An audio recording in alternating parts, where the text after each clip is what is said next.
So what we were discussing yesterday, that before reaching to real number, irrational numbers, we have studied various type of numbers which start from whole numbers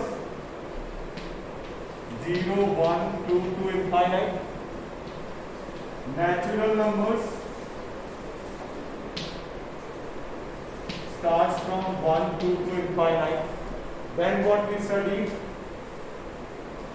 Fractions, part of whole, decimals, this is also part of whole. Then we studied integers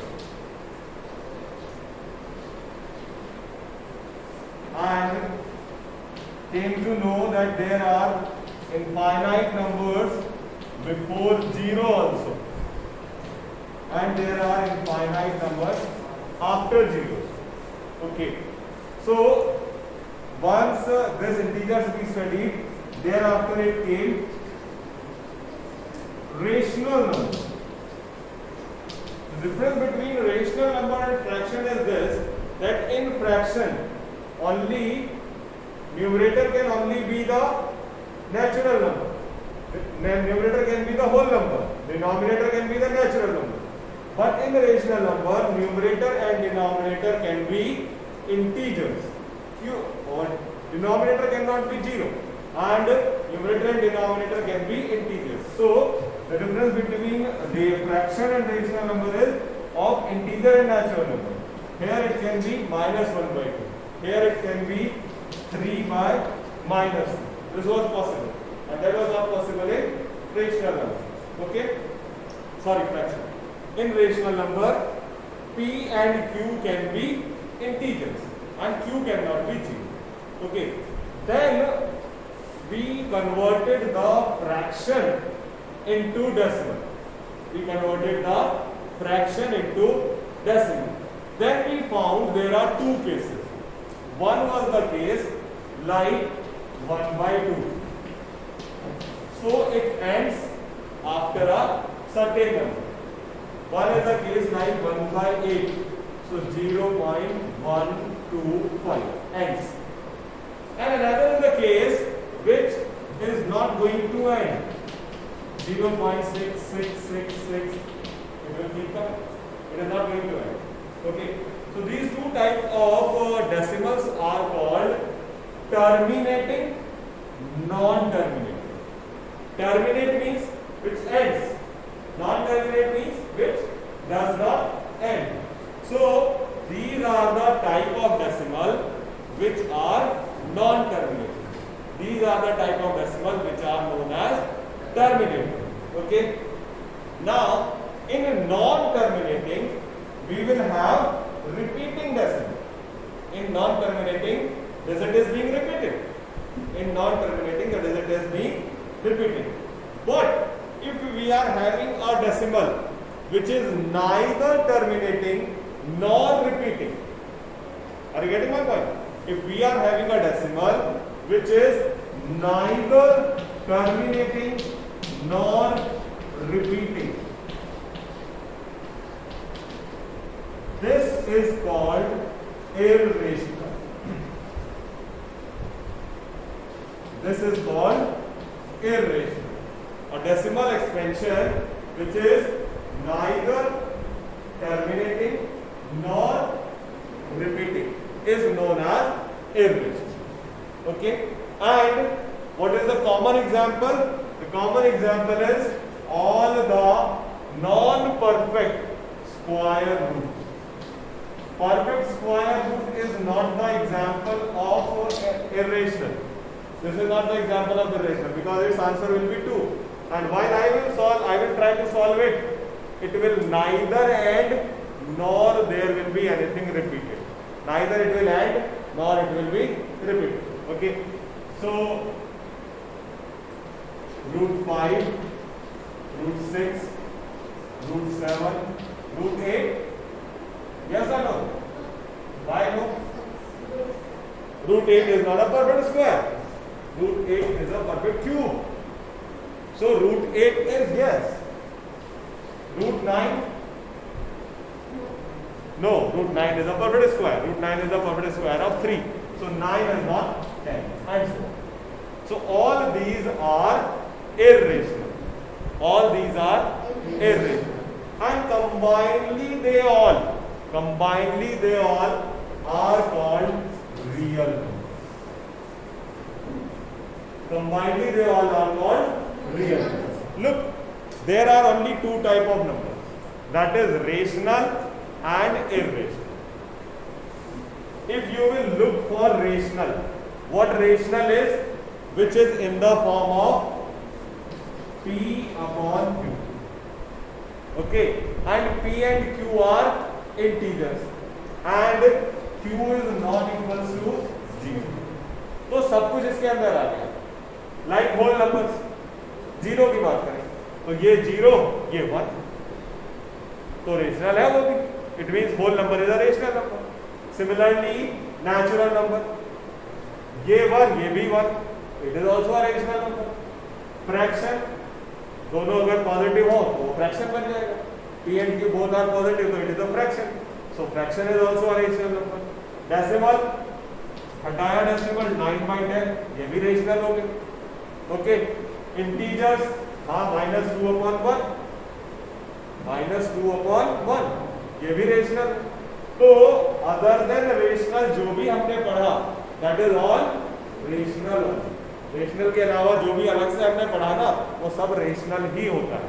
even number है 2 तो 2 upon 1 rational है. Prime 5 upon 1 वो भी rational है. Okay, so everything other than rational is nothing but rational. Okay, then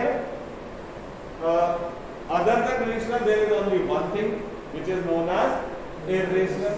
rational में हमें दो चीजें और पढ़ा डेसिमल एक्सपेंशन में, terminating decimal, non terminating repeating.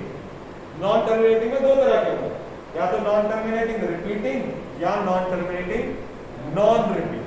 ये क्या है? Non terminating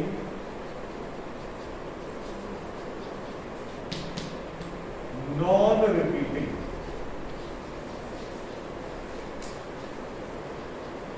is irrational.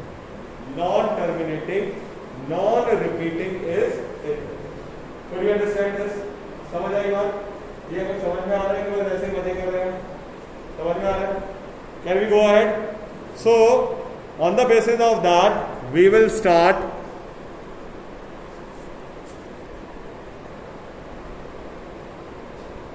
Is 0 a rational number? Yes or no? Yes, because its denominator is 1. What is a rational? Which can be written in the form of P upon Q, जिसमें P भी हो, Q भी हो. तो यहाँ पर P की value 0, Q की value 1. Yes, it is a rational. Got the point or not?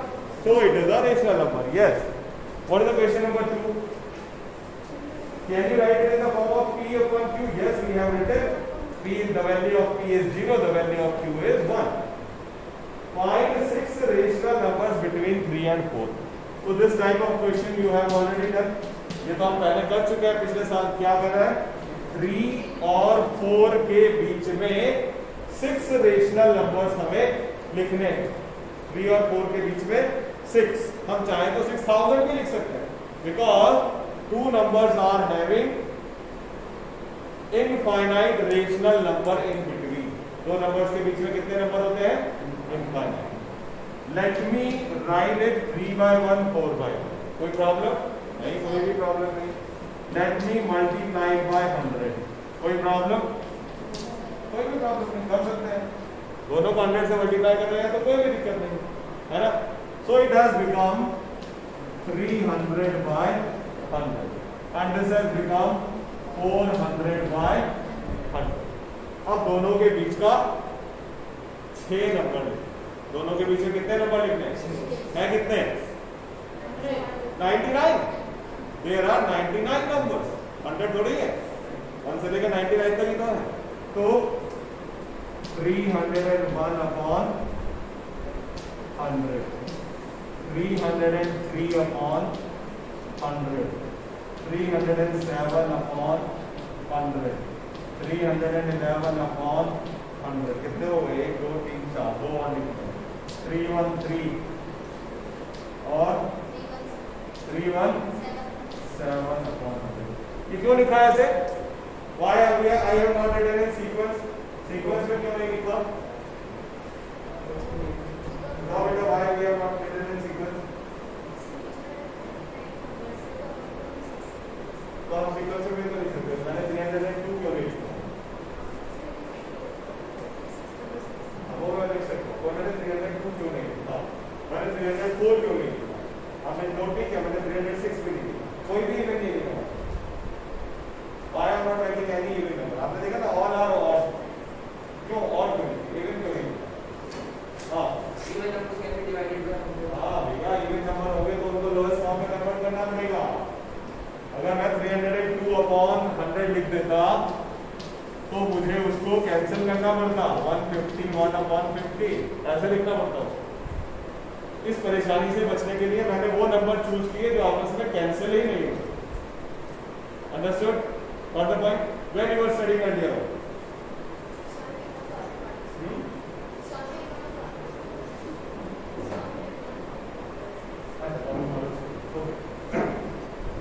So you have understood that how we will find out the 6. We can find out 60. Okay? Sir, can you please explain example to solution? What happened? Example to solution. Example to solution. It doesn't make a difference. है ना? Example में अलग कर रखा है, उससे कोई फर्क नहीं पड़ेगा. We can do it like this also. तो दोनों तरीके हैं. दो तरीके हैं इसके. अगर मान लो मुझे A 5 और 6 के बीच में एक रेशनल नंबर लिखना है A, तो एक तरीका तो ये है जो हमने सीख लिया, किसी भी नंबर से मल्टीप्लाई कीजिए, उसके बीच में जितने हैं वो लिख लीजिए. दूसरा तरीका क्या है? इन दोनों को ऐड कीजिए और 2 से डिवाइड कर दीजिए, तो 11/2 इनके बीच में आ जाएगा. अब और लिखना है, इन दोनों को ऐड कीजिए और 2 से डिवाइड करिए. और लिखना है, इन दोनों को ऐड कीजिए, 2 से डिवाइड करिए. वो लंबा हो जाता है. That is the lengthy process. This is the easy, already understood, सीधा सीधा सा निकाल दीजिए. ठीक है? So this was question number 2. Let us see question number 3. Example 2 अभी देखते हैं क्या कह रहा है. Find 5 rational numbers between 3/5 and 4/5. ये तो अब आप कर लोगे. 3/5 4/5 वाला तो कर लोगे ना, कहीं कोई दिक्कत ही नहीं. और इसमें लाइक ही ले रखा है, अनलाइक भी लेना चाहिए था. मान लो मैं इसको उल्टा कर देता हूँ. 5/3 5/4 के बीच में पूछ रहा है. अगर वो कहे 5/3 5/4 के बीच में 5 रेशनल नंबर है, तो पहले क्या करना पड़ेगा? We'll have to make the denominator same. सबसे पहला काम होता है हमें डिनोमिनेटर सेम बनाने होते हैं. और वो डिनोमिनेटर सेम हम कैसे बनाते हैं? LCM से. किसका? 3 और 4 का. तो LCM of 3 and 4 is 12. तो अब सबसे पहले हम इसे 12 बनाएंगे. 3 को 12 कैसे बनाएंगे? into 4 और 4 को 12 कैसे बनाएंगे? into 3. This is 20/12. This is 15/12. अब do you have 5 numbers in between? नहीं, 4 ही, 16 17 18 19, 4 ही नंबर. हमें ज्यादा चाहिए, 10 से मल्टीप्लाई करना. और जब once the denominator is same, then you are free to multiply it by any table, but that any table should be same for both. अगर हम इसे 10 से मल्टीप्लाई करें तो उसे भी 10 से करेंगे. 10 से न्यूमरेटर करना है तो डिनोमिनेटर को भी 10 से करेंगे. ऐसे नहीं इसको 10 से कर दिया उसको 20 से कर दिया. That cannot be. Understood ना? Understood or not? Yes, sir. ये हो गया 200/120. ये हो गया 150/120. फिर से हम वैसे ही नंबर चूज करेंगे जो कैंसल नहीं होगा। तो 199 अपॉन 120, अब 197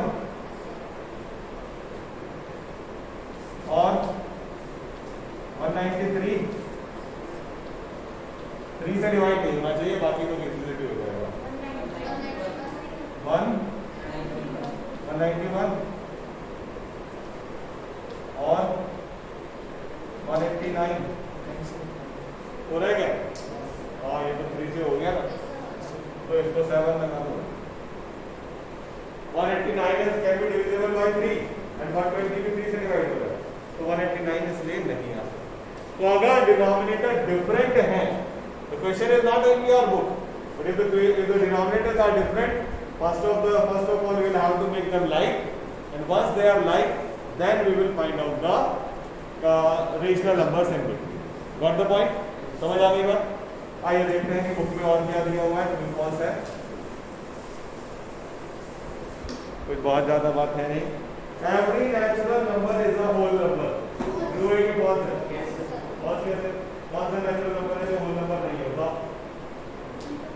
जीरो नेचुरल नंबर होता है, zero whole number. Natural number तो शुरू ही 1 से होते हैं और होल नंबर शुरू होते हैं 0 से। तो जिसका अगर आपके घर से पीछे है उसको तो आपको अगर दिखाई देगा ना, तो 0 1 will cover all the natural numbers, so it is a every integer is a whole number. Negative वाले कौन है भैया? All the negative integers are not whole numbers. Positive integers are whole numbers, but negative integers are not whole numbers. Every rational number is a whole number. False है। Or every whole number is a rational number, but every rational number is not a whole number. ये देखो, ये मैंने लिखा है rational number. क्या ये whole number है? नहीं, whole number नहीं है ये. This is a rational number only. But अगर मैंने लिखा ये every whole number, तो ये रेशनल है। हाँ, this is rational. 5 ठीक है। चलिए एग्जाम्पल देख लें। हाँ जी, बुक के सारे क्वेश्चन, सारे एग्जाम्पल कॉपी में करने हैं। Okay, as I told you, you will have to make 2 notebooks, one for this, other for the reference book.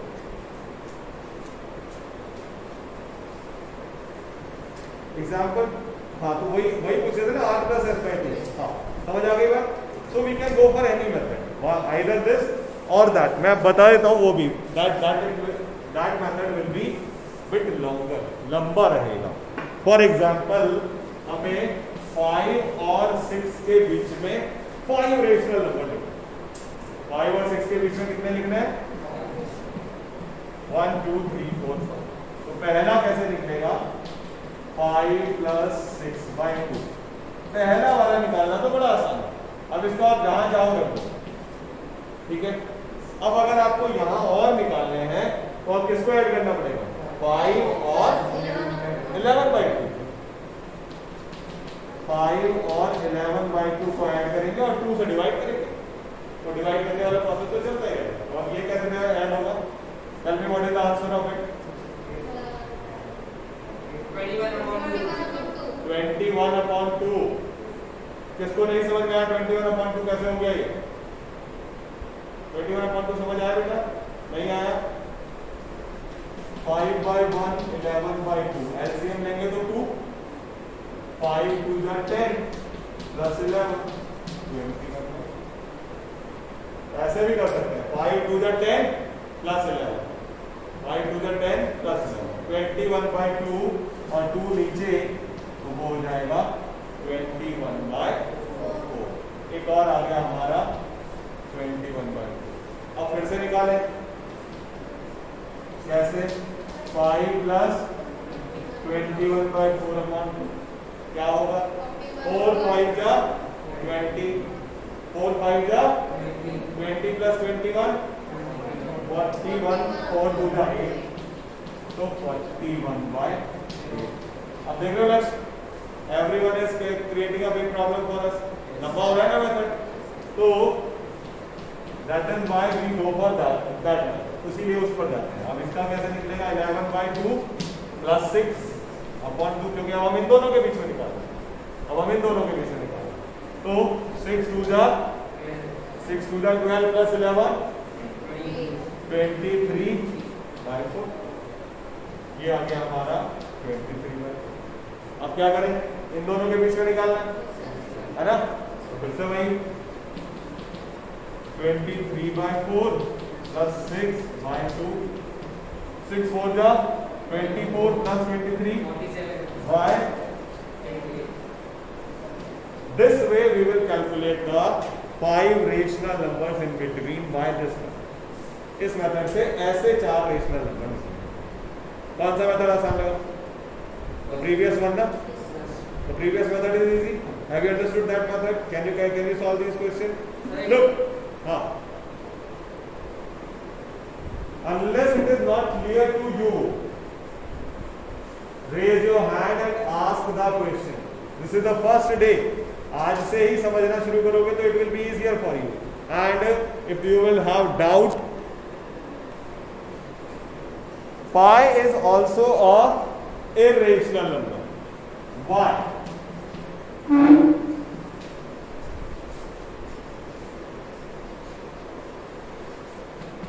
Why? What we have studied till today, that pi is 22/7 or 3.14। तो ना तो ये तो p/q में भी आ रहा है और रिपीट भी नहीं हो रहा, but this is not the exact value of pi. ये पाई की एग्जैक्ट वैल्यू नहीं होती, ये पाई की अप्रॉक्सीमेट वैल्यू होती है। ठीक है, अगर पाई की एग्जैक्ट वैल्यू आपको देखनी है तो आप अपनी बुक खोलिए, जो पेज नंबर मैं बता रहा हूं वो पेज नंबर निकालिए। I am telling you page number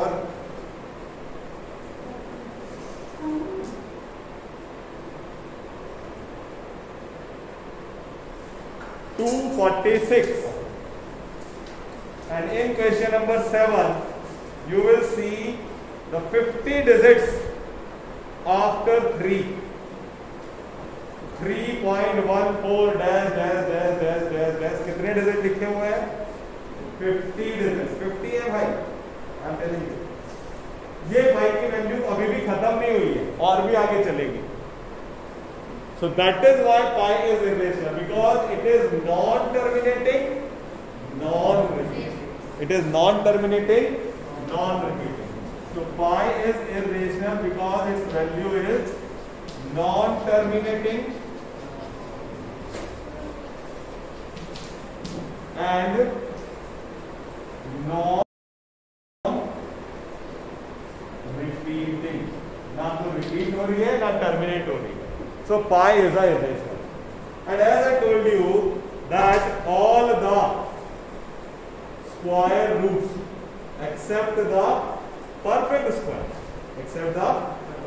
square are also irrational. So we will learn to represent irrational number on number line. रेशनल तो हमने सीख लिया पहले, अब हम क्या सीखेंगे?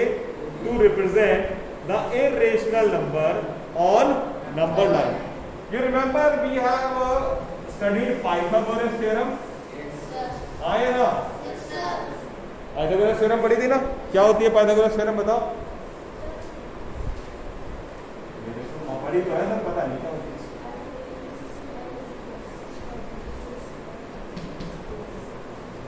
एक ही बच्चा पढ़ता है 10 साल क्लास में।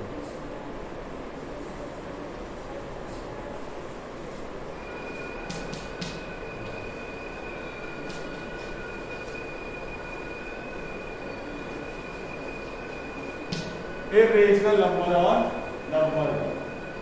Hypotenuse square is equal to perpendicular square plus base square is the Pythagoras theorem. अगर इसकी हेल्प से हम एक 1/1 बेस कितना 1 सेंटीमीटर, यहां पर आप क्या बना दो 90 डिग्री का एंगल और इसको भी ले लो 1 सेंटीमीटर, तो जो हाइपोटेन्यूज बनेगा वो बनेगा √2। क्यों? 1 का square 1 + 1 2, hypotenuse square equals to 2, तो हाइपोटेन्यूज कितना बन गया? Hypotenuse 2। So A B C ये तो बना लोगे। उसके बाद यहां से कंपास लेंगे, कितना डिस्टेंस भरेंगे, ऐसे माप करेंगे, समझे कि नहीं? यहां से ये डिस्टेंस भरा, ये माप कर दिया, ABC AD is equals to। Tomorrow once again I'll tell you this as well as others। आज 1.1 फिनिश ऑफ कर लो।